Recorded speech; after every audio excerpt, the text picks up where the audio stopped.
As a mom or dad, you have probably noticed everyone seems to have an opinion on discipline. One parent says you need to be firmer. Another says connection is everything. Someone online swears by reward charts. Another person says children just need to be stricter. And before long, discipline starts to feel confusing because when your child is arguing, ignoring you, fighting with a sibling, or melting down in public, you are not thinking about parenting theories. You are tired, stretched thin, and trying not to lose yourself. The good news is that Scripture gives us more than rules, lectures, or punishments when it comes to discipline. It gives us practical ways to train, guide, and correct our children with wisdom, consistency, and love. In this video, we're going to walk through 8 forgotten biblical methods that disciplines your little one without being harsh or unkind.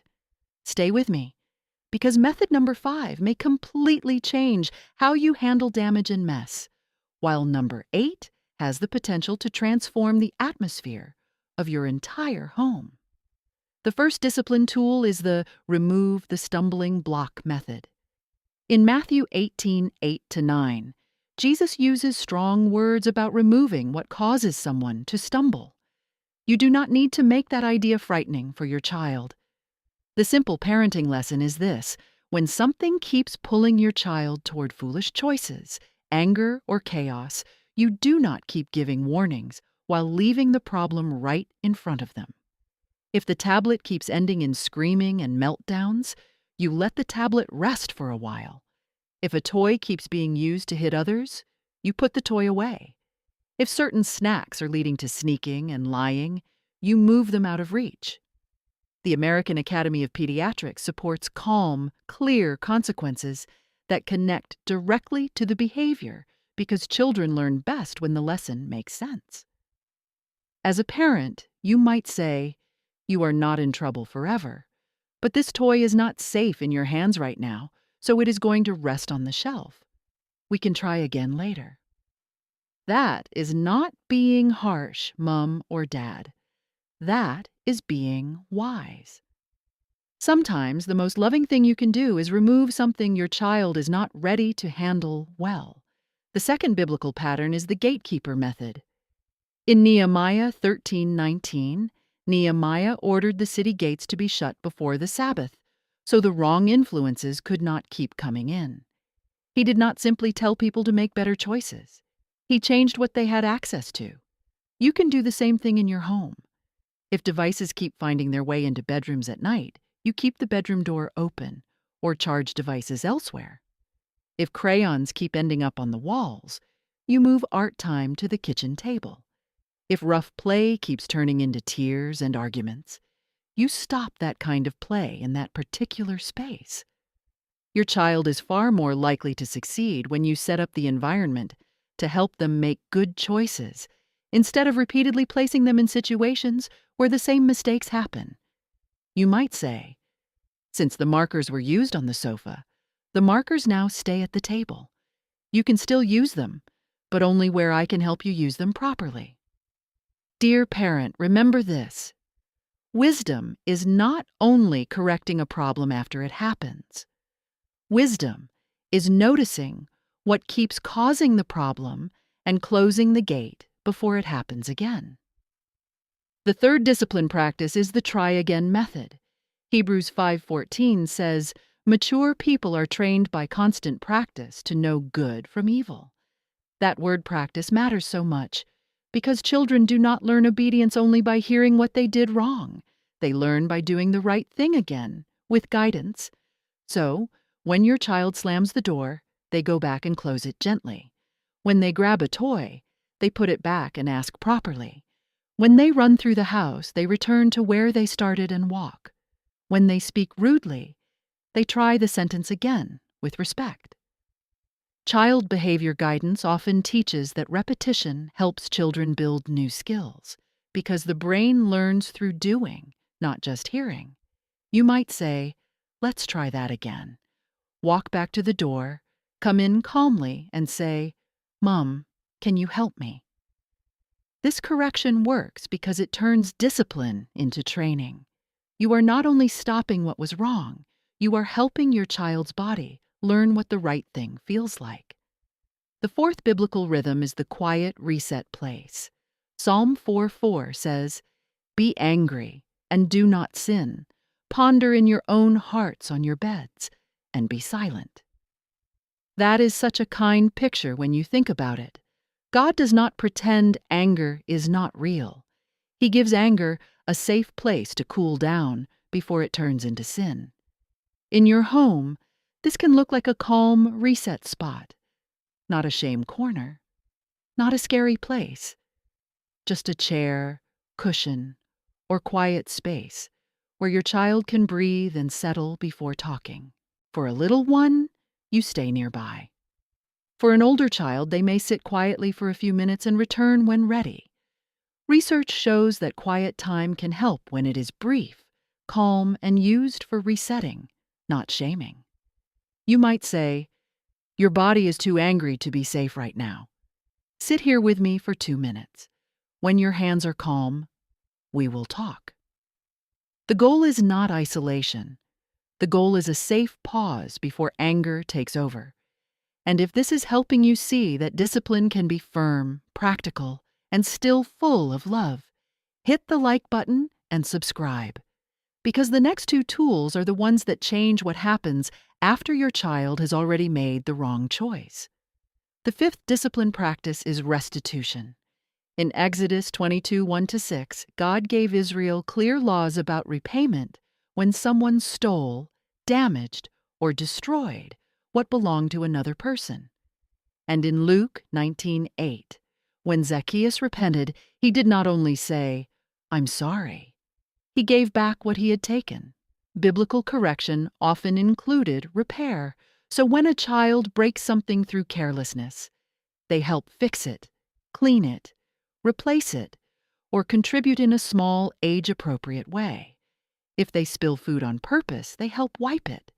If they tear a sibling's drawing, they help make a new one. Child development experts often say related consequences help children connect their action to the result. Plainly, the lesson sticks better when the child helps repair the damage.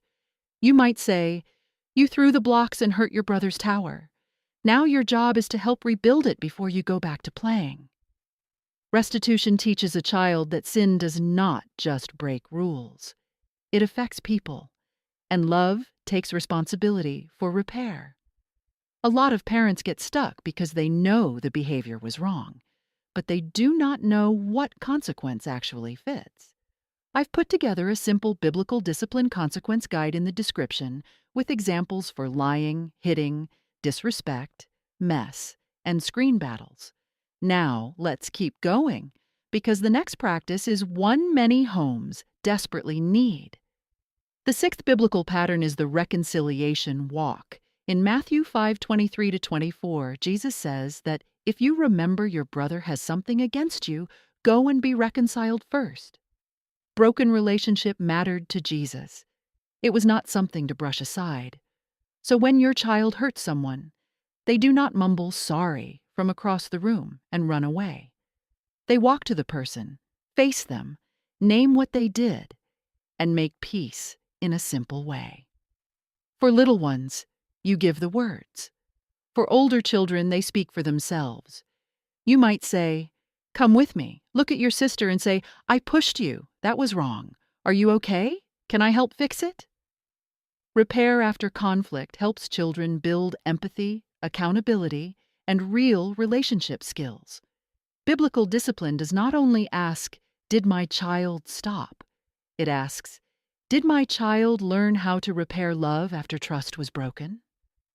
The seventh discipline practice is the useful work method, and this is the one many parents almost never think to use. Ephesians 4:28 says the person who used to steal should stop stealing and begin working with his hands, doing honest work, so he has something to share with others. That is such a powerful pattern. Scripture does not only say, "Stop doing wrong." It says, "Now use those same hands to do something good." This can become very practical in your home. A child who made a mess helps clean it. A child who wasted time helps reset the room. A child who was careless with family property helps take care of that property. A child who kept disturbing dinner can help set the table the next day. And let me be clear, this is not humiliation. This is not slave labor. This is meaningful responsibility, given with a calm voice and a loving heart. Child development guidance often reminds us that children learn responsibility best when consequences are connected, brief, and respectful. So you might say, "You used your hands to make a mess. Now we are going to use those same hands to bring order back." That sentence is simple, but it teaches something deep. Work can become discipline when it shows a child that their hands were made to build, help, restore, and serve. The eighth and deepest discipline wisdom is the ordered home method. 1 Corinthians 14:40 says, "Let all things be done decently and in order." Paul was speaking to the church, but goodness, this principle matters so much inside a family. Children often struggle more when every rule changes with the parent's mood. Every consequence depends on how tired everyone is, and nobody really knows what will happen next. So instead of disciplining from panic, you create a simple family rhythm your child can expect. It might be warning, choice, consequence, repair, reset. Or it might be even simpler: stop, move, fix, try again. The words do not need to be fancy. They just need to be steady. Your child should slowly learn, in our home, when I hit, I am moved away, I calm down, I repair, and I try again. Modern child development keeps showing that children feel safer when adults are predictable, and that makes so much sense. When a parent is calm and steady, the child does not have to wonder, will Mom explode today? Will Dad ignore it today? Will I get a lecture, a threat, or nothing at all?